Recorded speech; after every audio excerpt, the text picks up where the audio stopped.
Hello everyone, and welcome to my Week 9 battle against Class CL. As you can tell, this is a post-com, unfortunately. I went over the last time when I played Jolty why I hate post-coms, why I think they're bad, but unfortunately I have to do one this week because I just didn't have the time to record the game. So yeah, you're going to have to deal with the fact that I'm pausing and the way I'm talking is going to spoil the game for you, which is unfortunate, but it's just the way it is sometimes. His team's pretty much what I was expecting, except he didn't bring Crocodile, and he didn't bring Arrow, which I thought was a possibility that couldn't come, but he did bring Bulu, which I thought was a bit strange because I've got fairly good checks to Bulu as far as checks to Bulu go. I've got a Celesteela, Bronzong, Mega Altaria, which are all solid. I played this game a bit ago, so I can't exactly remember what I did to lead. I think I led... Yeah, I lead Bronzong, because I decided I want to get rocks up. And he doesn't have Crocodile, which is probably his best way of switching into Bronzong. So Bronzong should be able to get rocks up, and none of the things on his team can really hurt Bronzong to the point where it can't get rocks up instantly, and getting rocks up will be nice to pressuring Entei, so it has a harder time breaking my Celesteela. Pressuring the Noivern, so it can't really come in very often and do much. So yeah, I do believe I just lead the Bronzong as he leads Jirachi, and I guess he's just a madman and predicts this and goes for the magic coat turn 1, sending my rocks off, or sending my rocks back at me, which really, if he had just put up his own rocks, would be the same thing, except he does get a free turn to switch out here, so I guess if he was really confident that that's how I would lead and play, then I guess it does work out, but... Interesting tech, but I suppose it did work and gives him a free switch into Entei as I do set up my rocks again. So here I'm heat proof, and I decided that toxicking this Entei is definitely worth my Bronzong's health. My Bronzong at this point can check Jirachi, Bulu to some extent, Venu to some extent, Noivern to some extent, so I do like health on it, but also this Entei is his best way of breaking Celesteela, so if I'm able to weaken Entei, then it puts my Celesteela into a much better situation. So I decided the Toxic is worth it, and even worst case scenario, if he is choice banded choice banded Flare Blitz, he's still only just a 2-hit KO. So I'll still be able to live, switch out, and at the very minimum be sack fodder. But here he does just over predict and go for the Stone Edge. So I am heat proof, so this wasn't like as risky as it looks. So I do get a Toxic off as he misses the Stone Edge. The Stone Edge was not doing a lot, so it's not that big a deal. So here I just decide to stay in and just fire off a Psywave, I believe, just to get some damage. Yeah, because why not? Because I can definitely always take this hit. And then he switches out.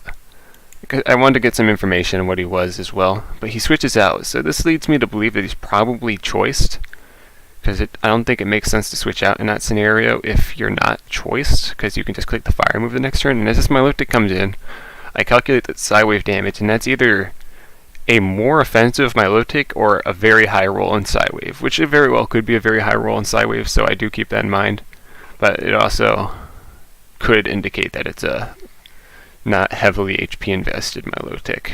But I do get the Psywave on it. And here I think he's probably just going to recover, so I'm thinking about making the switch into my Breloom on the recovery to threaten it out.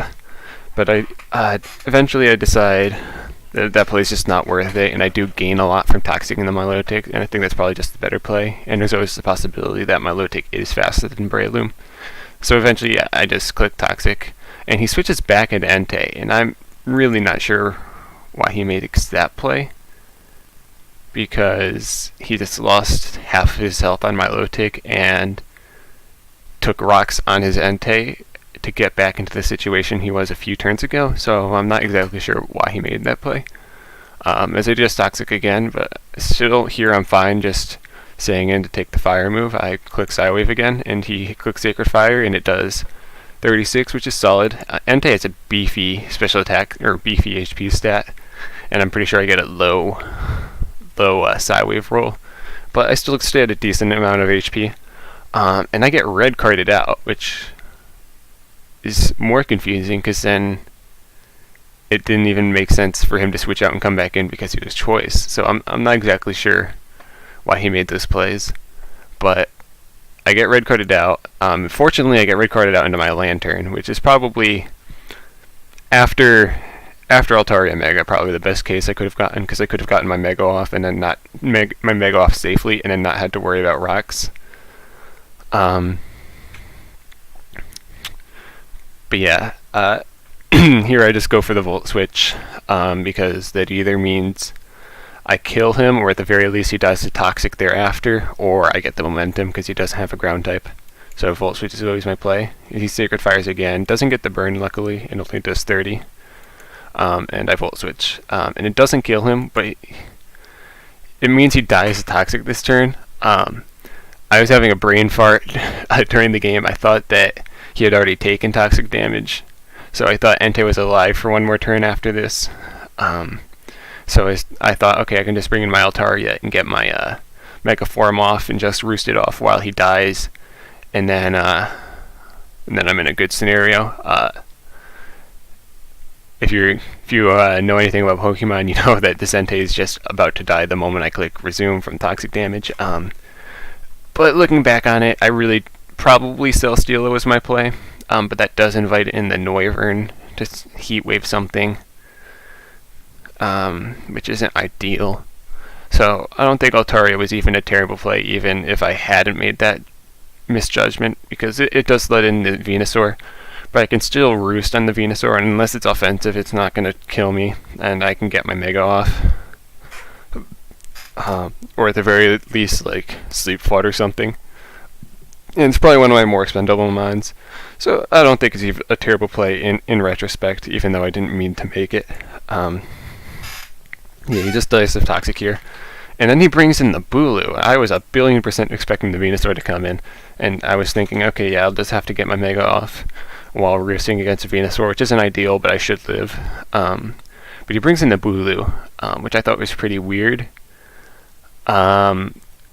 Disadvantage of the post-com, I can now tell you his reasoning to bring Bulu in here, but at least like you can make sense of it. He was trying to bait me into defogging because he had brought a offensive competitive Milotic here, and he wanted me to defog.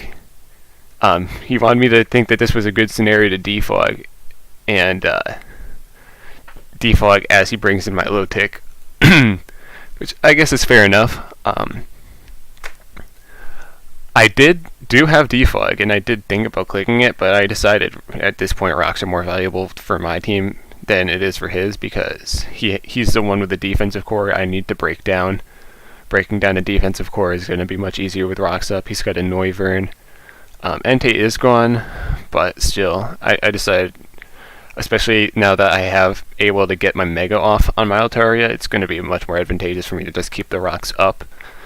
But that was the reasoning for him making this play, was to try and bait a defog. But here I think, I can just get my Mega off, and I could roost, but I decided I'd rather just Body Slam. I have a chance at the Para on the Bulu. If he wants to go into Venusaur thereafter, I get the chance of the Para on the Venusaur.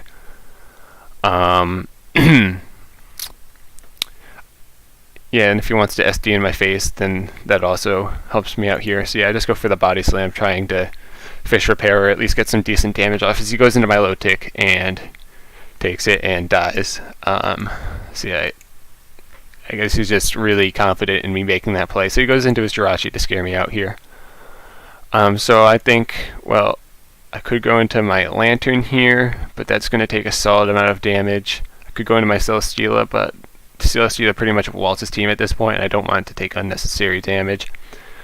So I decided to go into my Bronzong, especially because Grassy is up, which means I'll be getting leftovers plus Grassy, meaning that I can really keep my HP at a very good amount. So I decided Bronzong's the best play, as he just goes for the he goes for the Heart Stamp and does 4 as I get the double Leftovers recovery. So here I'm like, okay, well, I can just Psywave this Jirachi for some damage. And he Iron Heads, and I flinch. So I recover some HP. And he Iron Heads again, and I flinch. So I'm like, okay, I'll just Psywave. I should be able to probably beat this Jirachi one-on-one, but he just keeps flinching me. And Grassy eventually runs out. I was actually making like pretty much a profit on HP up until that point, or at the very least breaking even. But I continuously flinch, and here I think, if this is Leftovers Jirachi, and he continues getting luck like this, my Bronzong will lose this one-on-one eventually. And I would like to keep this Bronzong around for Noivern and Bulu if I have to, if I can. So I decided knocking off this Jirachi would be a very good scenario for me, because that means I could never lose one-on-one with it to my Bronzong without absolutely ridiculous hacks. So I decided if I go into my Lantern, I can get solid damage off with a Volt Switch and pivot into my Archeops to get the knockoff off. And depending on the Jirachi spread, if it's a more offensive Jirachi, then that is a roll to kill. And I do know from the damage he's been doing to my Bronzong that he is max attack. So I make the play into my Lantern, knowing that an Iron Head into Heart Stamp will not kill me, but I do have to avoid the flinch. And I think, well, like if I can't avoid the flinch, then it didn't really matter anyways.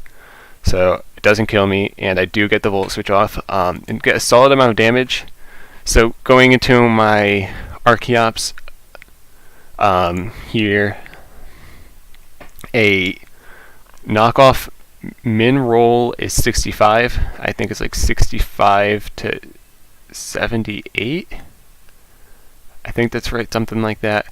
So it's in my favor to kill, but not heavily. So I go for it anyways, just because I don't want to ever lose to Leftovers Jirachi. But if you were paying attention here, you probably realize after that Volt Switch that he's not Leftovers, and I was just being real fucking dumb. So I do knock off his Shukaberry as he just Iron Heads, and I go down. Oh.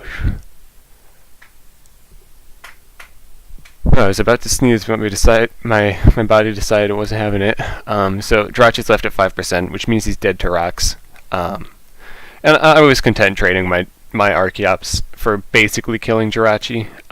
Archeops was good here for breaking down Venusaur and Bulu. But it was only going to get to switch in twice, because I don't think these rocks are going to leave the field. And Celesteela pretty much wins this game at this point. So I was content trading this. But here my hand is kind of forced to bring in Breloom, because I either got to go into that or Celesteela, and I'd rather not take a Fire Punch if he has it, while Breloom can force him out without any repercussions to Mach Punch. So here I thought about this for a while. So I have Mach Punch, and Mach Punch guarantees kills this, takes it out, and it's gone. But if he switches out, he's dead to rocks anyways. But he has a Venusaur, which checks Breloom very hard. So I think to myself, yeah, Venusaur is definitely the best play for him to make here. It puts him in a scenario where he can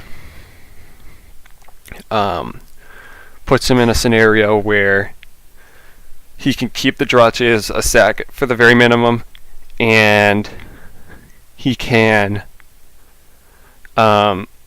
there's just no reason not to bring in Venusaur, because Venusaur walls Breloom to hell and back. There's not a single move that Breloom can get that actually threatens Venusaur besides Natural Gift.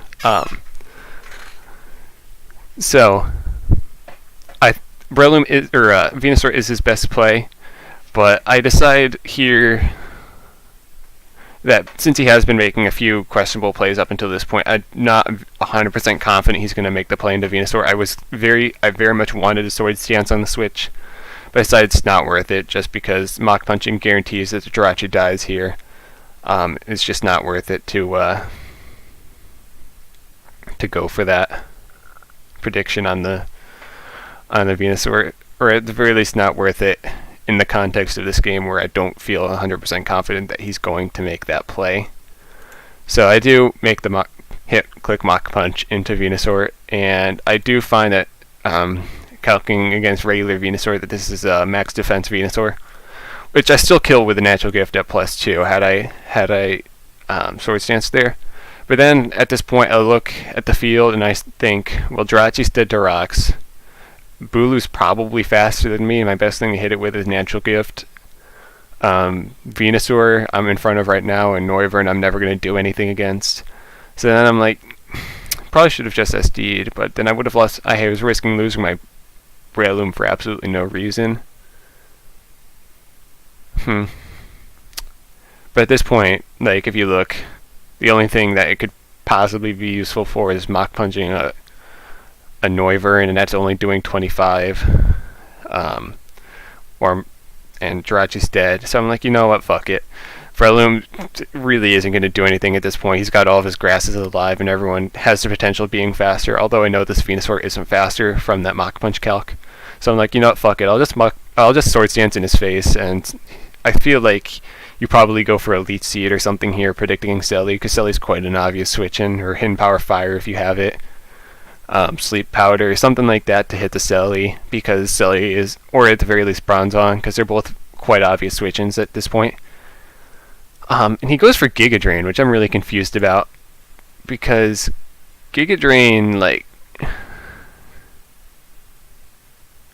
Celesteela and Bronzong were very obvious switch-ins, so if you weren't going to click Sludge Bomb, then why would you click Giga Drain?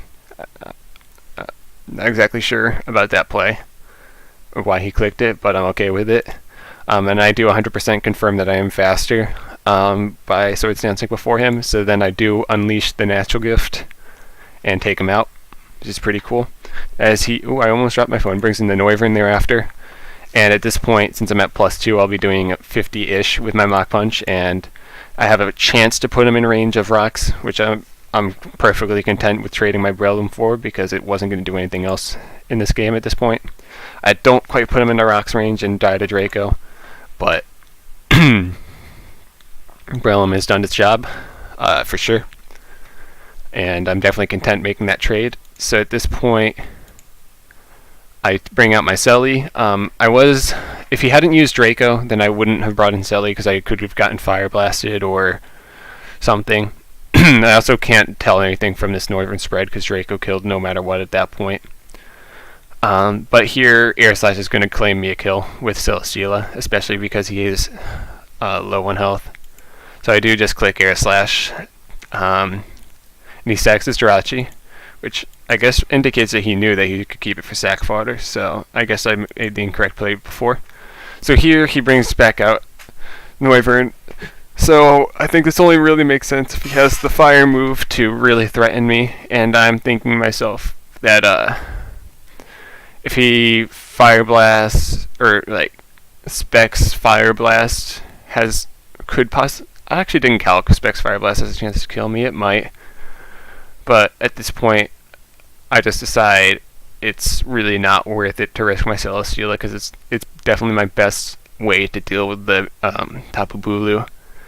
And I'd definitely rather keep Celesteela healthy at all costs, just to make absolute sure I don't lose to some whack Bulu set at this point, which is a possibility. So I just sack my Lantern here. I feel it's my best play. As he just goes for Draco, I'm like, so you're gonna Draco? I don't really get that play, because I had 2 resistant and immunity left. Maybe he told me that he didn't have Fire Blast, which is a bit weird, because I have a Celesteela and a Bronzong. But I just go into my Bronzong here because he can't kill me with any given move. And he can't kill me with any given move. Gyro Ball is going to do a solid amount to Bulu and the Noivern, and this allows me to keep my Celesteela healthy.